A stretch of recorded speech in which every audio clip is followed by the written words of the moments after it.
मालिक भी कोई साधारण नहीं है। कबीर ने कहा, कबीरा कुत्ता मैं राम का, कबीरा कुत्ता मैं राम का, मोती मेरा नाम, गले बिछ डोरी प्रेम की, वो जित खींचे उत जाऊं। ये जो है ना, ये उसकी डोरी है, वो जिधर खींचे, जहां लेकर के जाए मैं उत जाऊं।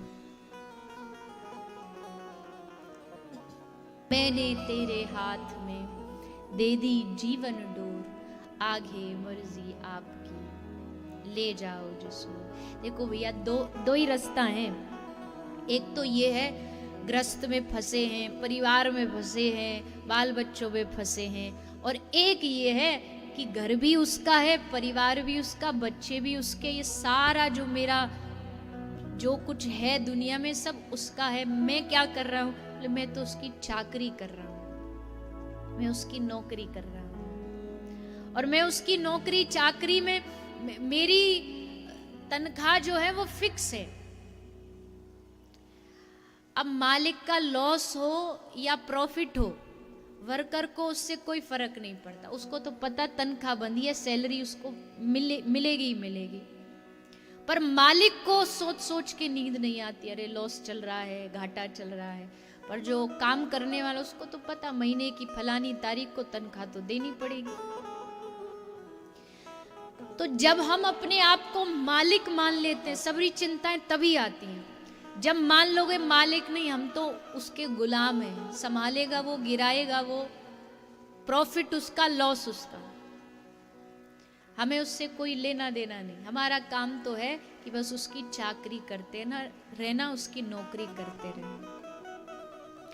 खुद नौकर बन जाओ, उसको सेठ बना दो, इसी में मजा है। खुद सेठ बनने में कोई मजा नहीं है। और ये तो संसार में हम होते हैं, नाम के सेठ होते हैं। राजस्थान में एक बहुत प्रसिद्ध मंदिर है, उसका नाम है सांवरिया सेठ। तो वहां के जो भक्तगण वो भजन गाते हैं विनोद में कि सेठों में सेठ सांवरिया सेठ, बाकी सब डुप्लीकेट। असली जो सेठ जी हैं वो हमारे सांवरिया सेठ है, बाकी तो उनकी सब कॉपी है, सब डुप्लीकेट है। असली सेठ वही। तो उनको मालिक बना दो, खुद नौकर। पर है उल्टा, हम खुद मालिक बने हुए घूमते हैं, घर में कह तो देंगे कि इस घर का मालिक कौन है, बोले ठाकुर जी हैं, और जाकर के देखो ठाकुर जी की हालत। बेचारे एक वो इतनी सी अलमारी में घुसे फिसे बैठे रहते हैं, उसमें भी 33 करोड़ देवी देवता रखे रहते हैं। हर पूरी अलमारी जो है वो देवी देवताओं से ही भरी होती है। ऐसे लगता मंदिर कम, कोई भगवानों का एग्जीबिशन ज्यादा लग रहा है। मतलब ऐसे घुसा घुसा के बिठाते हैं ना भगवानों को कि शंकर जी जरा अपना त्रिशूल हिलाएं तो सीधा हनुमान जी को जाके लगे, इतना सट सट के बैठे होते। मुझे माफ करना, पर ये पूजा की पद्धति नहीं है। अधिकतर जो लोग भारत में पूजा का जो मंदिर बनाते ना घर में, वो शास्त्र विरुद्ध बनाते। ये बात मैं अपने मन से नहीं कह रही, मेरा मन, अरे मेरी बुद्धि बहुत छोटी है, गलत भी हो सकती है। अपने मन से मेरा मन क्या कहता है उसके लिए व्यासपीठ पर नहीं बिठाया आपने। शास्त्र क्या कहते हैं, और शास्त्र कहते हैं, भगवान कृष्ण कह रहे हैं भगवद गीता में, जब तक एक को समर्पित नहीं होगे तब तक भटकते रहो, भटकाव बना रहेगा। एक भरोसो, एक बल, एक आस विश्वास, एक के प्रति। 10 जगह गड्ढा खोदने से पानी नहीं निकलता, एक जगह जान लगा के गड्ढा खोदो तो पानी निकलेगा। 10 नाव में बैठ के नदी पार नहीं होती, एक नाव में बैठ के नदी पार होती। इसका मतलब क्या? देवी देवताओं का अपमान बिल्कुल नहीं, सबका सम्मान करो। सम्मान सबका हो सकता है, पर प्यार तो एक ही से होता है ना। प्यार हजारों से थोड़ी होता है। एक महिला के ससुराल में देवर कई हो सकते हैं, 2 देवर 4 देवर, बड़े बड़े खानदान हो तो और ज्यादा, ननद कई हो सकती हैं, सास कई हो सकती है, चाची सास, मौसी सास, फूफी सास, ससुर कई हो सकते हैं, पर पति तो एक ही होगा ना।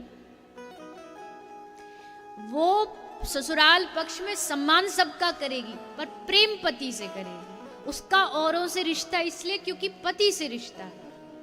ठीक वैसे ही जितने देवी देवता वो सब सम्माननीय है, पर जब दिल देने की बारी आती है ना, तो दिल एक को ही दिया जाता है, 50 को नहीं दिया जाता। प्रेम एक से किया जाता है। बाकी फिर सब सम्माननीय है, सबको आदर करो, हाथ जोड़ो, सम्मान करो, पर दिल तो एक को दिया जाता है। तो सेठों में सेठ, सवरिया सेठ, उनको अपना मालिक बना दो। और जब मालिक बनाएंगे तो कंधे पे जो बोझ हम रख के घूमते हैं ना, इतना बोझ जो हमारे ऊपर रहता है वो सब हट जाए। बोझ तो हम जानबूझ के रखे बैठे, जैसे एक बूढ़ी सी मैया सर पे अपना चारे की गठरी रख के जा रही थी। राह चलते एक बैलगाड़ी वाला था, उसको दया आ गई। उसने कहा, मैया कहाँ तू पैदल पैदल जाएगी, मैं भी गांव ही जा रहा हूँ, आजा बैठ जा, मेरी इस गाड़ी में बैठ जा। तो अम्मा बैठ गई। अब बैलगाड़ी में अम्मा बैठ तो गई, पर कैसे बैठी? गठरी को अपने सर पे रख करके बैलगाड़ी में बैठी है। तो उस आदमी ने कहा, अम्मा, अरे अम्मा काय को या इतने बोझ को सर पे धर राखी है, तेने नीचे धर ले आए, बैलगाड़ी पे धर ले। तो अम्मा बोली, अरे ना ना ना बेटा, मैं तो को इतनो कष्ट नहीं दूंगी। तेरे बैलगाड़ी पे पहले ही मेरो ही बोझ इतनो ज्यादा है, ऊपर ते या चारे को बोझ भी रख दूंगी तो बेचारो कैसे सहन करे वो। आई ना हंसी, लगाना कि कैसी पागल है, बावरी है अम्मा।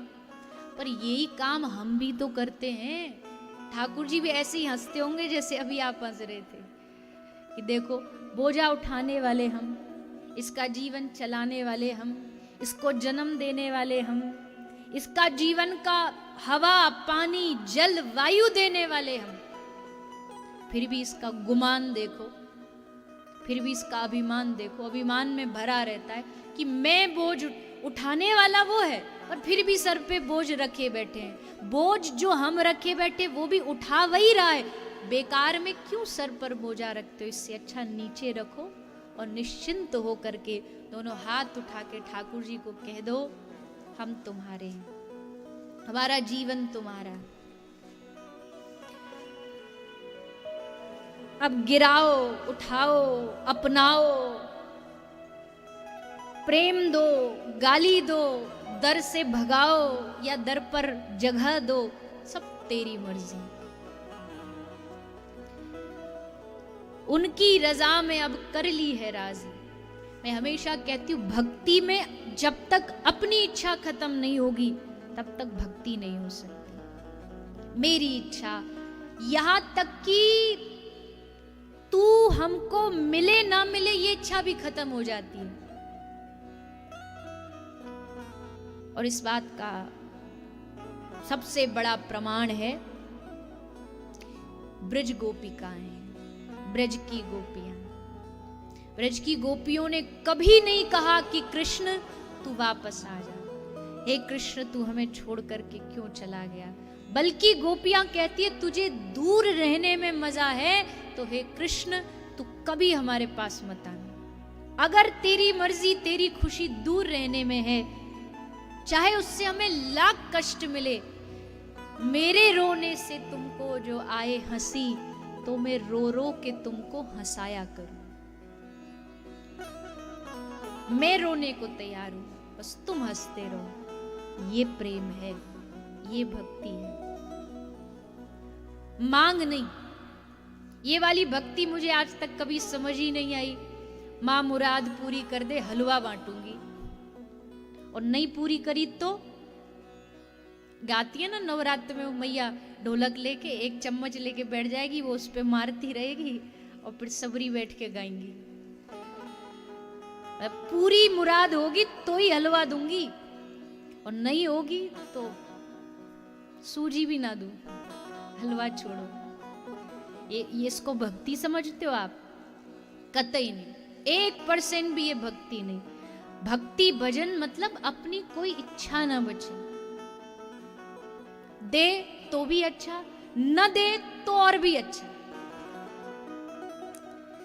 एक सिंपल से शब्दों में अगर कहे इस बात, इस लाइन को, मुझे लगता है यही भक्ति का सबसे बड़ा मुख्य अंश है, और वो है सीताराम सीताराम सीताराम कहिए, जाही विधि राखे राम ताही विधि रही। बस महलों में राखे चाहे झोपड़ी में वास्ते, शिकायत नहीं, धन्यवाद निर्विवाद राम राम कहिए। जिव्या पर धन्यवाद के अलावा और कुछ ना हो, शिकायत तो हो ही ना, पर धन्यवाद हो। हे प्रभु आपका खूब खूब आभार, खूब खूब धन्यवाद। अपने आप से पूछो, अंतिम बार आपने कब भगवान को धन्यवाद दिया था? जबकि हर रोज जब सुबह उठता है ना जीव, तो सुबह उसके उठ करके उसे हाथ जोड़ के सबसे पहला धन्यवाद भगवान को देना चाहिए। चाहे कितनी बुरी परिस्थिति हो, पर उठ के धन्यवाद दो कि हे प्रभु आपने एक और सुबह का सूर्य देखने का मुझे मौका दिया, तेरा लाख लाख धन्यवाद। और जब रात को सो तो धन्यवाद, हर पल भगवान का धन्यवाद। क्या आता नहीं, कभी किसी को देखते हैं, किसी की परिस्थितियां देखते तो लगता है भगवान ने कितनी बड़ी कृपा की है हम पे। शिकायत नहीं, ठुकराए गिराए अपनाए सब उसकी मर्जी। दर पर तुम्हारे आया, दर पर उनके द्वार तक जाना ये मेरे हाथ में, अपनाना या ठुकराना ये उनके हाथ में। बहुत सुंदर भाव है, श्री करील जी महाराज का ये भाव पद है। जब भगवान के द्वार पर जाएंगे तो सबसे पहले क्वालिफिकेशन पूछी जाएगी, भक्ति पूछी जाएगी। इसलिए पहले ही कह दिया, छुपाव नहीं है, हम कोई झूठ नहीं बोलेंगे कि बड़े अच्छे भक्त हैं हम तुम्हारे, बड़े अच्छे भाव हैं हमारे। कह रहे मीरा या शबरी जैसा पाया हृदय न में, मेरे पास दिल नहीं है मीरा जैसा, मेरे पास भाव नहीं है शबरी जैसा, मेरे पास भक्ति नहीं है ध्रुव और प्रहलाद जैसी। फिर भी मेरी हिम्मत देखो, कुछ ना होते हुए भी गिरता पड़ता मैं आ गया तुम्हारे द्वार पर। मालूम है क्यों? क्योंकि मैंने सुना है कि जो तुम्हारे द्वार पर आता है तुम कभी उसके अवगुण नहीं देखते। केवल और केवल न जाने कौन से गुण पर दयानिधि रीझ जाते हैं, कब उनको हमारी कौन बात अच्छी लग जाए पता नहीं। इसलिए हे प्रभु स्पष्ट कर रहा हूं, मेरे पास कोई भक्ति नहीं है, कोई गुण नहीं है, पर एक आशा लेके आया हूं कि आप मुझे अपना बना लो। भगवान पूछते हैं, इतनी देर से मेरे द्वार पर खड़ा होके चीख रहा है, चिल्ला रहा है, चाहिए क्या तुझे?